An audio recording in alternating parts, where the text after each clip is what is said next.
Assembly secretary general Ramacharyulu Jagan party పట్ల తన స్వామి భక్తిని చాటుకోవడంలో వెనక్కి తగ్గడం లేదు.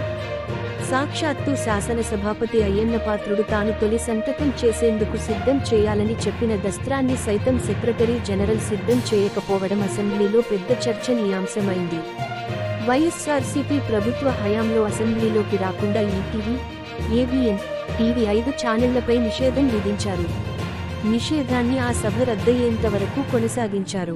ఇప్పుడు కూటమి ప్రభుత్వం అధికారంలోకొచ్చాక ఈ ఛానళ్లపై నిషేధాన్ని రద్దు చేయాలని టీడీపీ శాసనసభ్యుడు ధూళిపాళ్ల నరేంద్ర సెక్రటరీ జనరల్కు ఈ నెల 20నే విజ్ఞాపనపత్రం సమర్పించారు.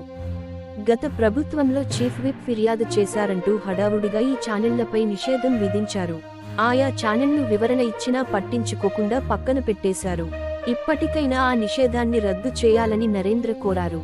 అయినా assembly secretary general PPK Ramacharyulu ఎలాంటి చర్య తీసుకోలేదు. నిన్న ఉదయం అసెంబ్లీ వ్యవహారాల శాఖ మంత్రి పయ్యావుల కేశవ్ను ఆయన కార్యాలయంలో ధూళిపాళ్ల నరేంద్ర కలిసి తాను ఇచ్చిన లేఖపై చర్యలు తీసుకోవాలని కోరారు. దీనిపై వెంటనే చర్యలు తీసుకోవాలని మంత్రి సెక్రటరీ జనరల్కు చెప్పారు.